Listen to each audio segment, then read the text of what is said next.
Hi viewers, welcome to my kitchen Banu Kaimanam. இன்றைக்கி ரொம்ப டேஸ்டியாக ஒரு ஆந்திரா ஸ்டைல் பப்பு ரெசிபி பார்க்க போகிறோம். சுரக்காயா பப்பு ரொம்ப சிம்பிளாக ரொம்ப குயிக்காக செய்யலாம்.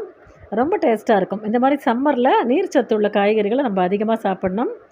அந்த பப்புவை எப்படி ரொம்ப சுலபமாக பண்ணுறது அப்படிங்கிறத நம்ம இப்போ பார்க்கலாம். இப்போ தான் என்னோடய சேனலை ஃபஸ்ட் டைம் பார்க்குறீங்கன்னா பானு கைமணம் குக்கிங் சேனலுக்கு லைக் போடுங்க, வீடியோவை ஷேர் பண்ணுங்கள், மறக்காமல் நம்ம சேனலுக்கு சப்ஸ்கிரைப் பண்ணிக்கோங்க. வாங்க இப்போ நம்ம வீடியோக்குள்ளே போகலாம். ஒரு 100 கிராம் துவரம் பருப்பு, 1 டேபிள் ஸ்பூன் பயத்தம்பருப்பு, ரெண்டையும் அரை மணி நேரமாக இந்த மாதிரி நல்லா வாஷ் பண்ணி நல்ல தண்ணி விட்டு ஊற வச்சுருக்கேன். காரம் இருக்கிற பச்சை மிளகாய் 4 போட்டிருக்கேன். கண்டிப்பாக 4 போடுங்க, சாதத்தில் பிசைஞ்சு சாப்பிட ரொம்ப பிரமாதமாக இருக்கும். இதுக்கு நம்ம வரமிளகாய் பொடியும் சேர்க்க போகிறோம். ஒரு நீட்டு சுரைக்காய் தோல் சீவி துண்டுகளாக்கி வச்சுருக்கேன். ஒரு பெரிய வெங்காயம், 2 தக்காளி, ஒரு 10 பல் பூண்டு. சுரைக்காய் விதைகள் முத்தலாக இருந்தது அப்படின்னா விதையை நீக்கிடுங்க. இலசாக இருந்ததுன்னா விதைகளோடு சேர்த்து நீங்கள் நறுக்கி எடுத்துக்கோங்க. இப்போ நான் குக்கரில் 100 கிராம் துவரம் பருப்பு, 1 டேபிள் ஸ்பூன் பாசிப்பருப்பு, இப்போ பச்சை மிளகா காரத்துக்கு ஒரு 4 சேர்க்குறேன். உங்களுக்கு காரம் கூட்டி குறைச்சி நீங்கள் ஆட் பண்ணிக்கோங்க. இந்த மாதிரி நான் உடச்சி சேர்க்குறேன். இப்போ இது வெந்த பிறகு நம்ம கடைய போகிறோம். அதனால் சூப்பராக இருக்கும் இந்த ரெசிபி.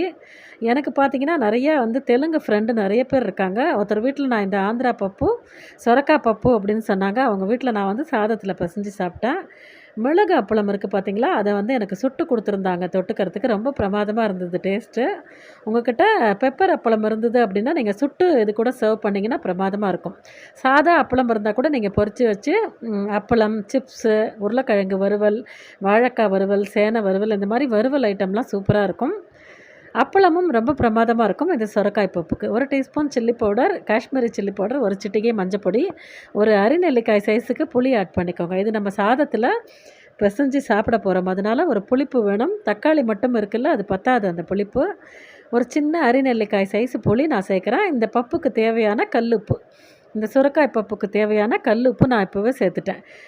உப்பு சேர்க்குறாங்களே, இது நல்லா வெந்து வருமா அப்படின்னு சந்தேகப்பட வேண்டாம். அரை மணி நேரமாக பருப்பை ஊற வச்சுருக்கேன். இந்த மாதிரி நீங்கள் பருப்பை அரை மணி நேரம் ஊற போட்டு செஞ்சீங்க அப்படின்னா உப்பு போட்டாக்கா சூப்பராக குழைவாக வெந்து வந்துடும்.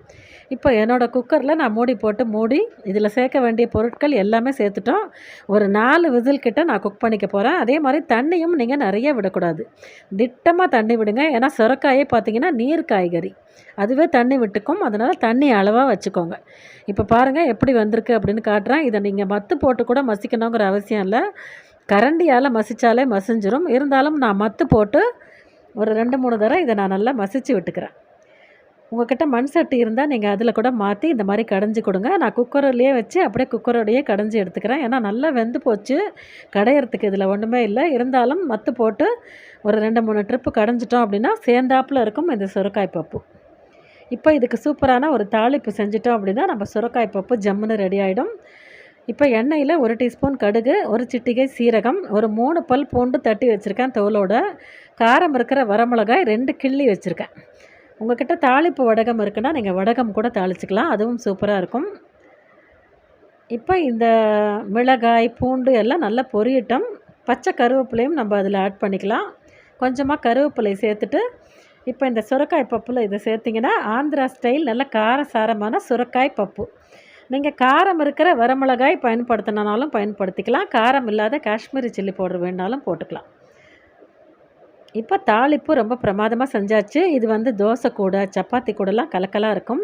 உதிரான சாதத்தில் நீங்கள் நெய் விட்டு சாப்பிட்ணும். நெய் விட்டு சாப்பிட்டீங்க அப்படின்னா இந்த ரெசிபி ரொம்ப சூப்பராக இருக்கும். இன்றைக்கி நான் இந்த சுரக்காய் பப்பு கூட அப்பளம் சர்வ் பண்ணியிருக்கேன். ரொம்ப சிம்பிளான சமையல், ரொம்ப சூப்பரான சமையல். சம்மரில் நமக்கு நீர் சத்து அதிகமாக தேவைப்படும், அதிகமாக வேர்க்கும்.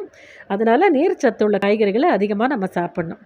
இந்த மாதிரி உதிரான சாதத்தில் சுரக்காய் பப்பு விட்டு ஜம்முன்னு நெய் விட்டு சாப்பிட்டீங்க அப்படின்னா ஒரு சூப்பரான உளுந்து அப்பளமோ இல்லை பெப்பர் அப்பளமோ நீங்கள் பொரித்து வச்சுக்கிட்டிங்கன்னா ரொம்ப பிரமாதமாக இருக்கும். ஓகே வியூவர்ஸ், இந்த வீடியோ உங்களுக்கு ரொம்பவே பிடிச்சிருக்கும் அப்படின்னு நினைக்கிறேன். நம்ம பானு கைமணம் குக்கிங் சேனலுக்கு லைக் போடுங்க, வீடியோவை ஷேர் பண்ணுங்கள், மறக்காமல் சேனலுக்கு சப்ஸ்கிரைப் பண்ணிக்கோங்க. ஓகே வியூவர்ஸ், தேங்க்ஸ் ஃபார் வாட்சிங்.